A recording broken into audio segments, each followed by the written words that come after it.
Infiltrate was released on the Atari 2600 in 1981 by Apollo Incorporated, a very short-lived game company that never produced any standout games.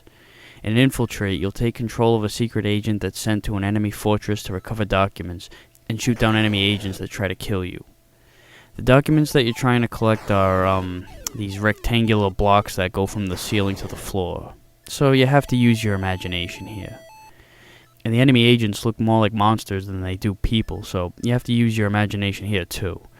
The place has a strange elevator system. They're all positioned in a scattered formation, they each go only to certain floors, they're constantly changing floors, and they can't be controlled. You'll have to suspend reality for that one. Everything's blocky, even for Atari. The animation isn't too good, and you're always stuck on the same screen throughout the whole game. You'd think that they could at least move the elevators around a little.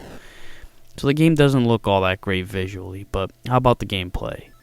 Well, it's fast-paced, but sometimes it can be a little too fast. To get on an elevator, you'll have to wait against the edge of the floor and you'll automatically get on. If you try to use the joystick, you'll pass across the elevator to the other side of the floor.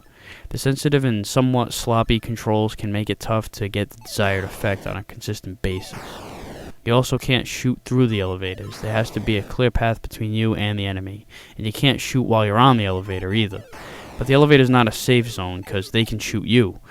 Needless to say, a lot of adjustments needed to be made in this game. One hit kills you too, but thankfully you can duck. You can't fire while ducking, but at least you can duck on the elevator, which at least alleviates your problem of being helpless while you're traveling on it. There's an alternating two-player mode, as well as difficulty settings where you can adjust the speed of the enemies as well as make them invisible. You can only see them when they take the elevators. It's pretty unforgiving since you're just assuming which direction they go. You start out with 3 lives, and every 10,000 points awards you with an extra life.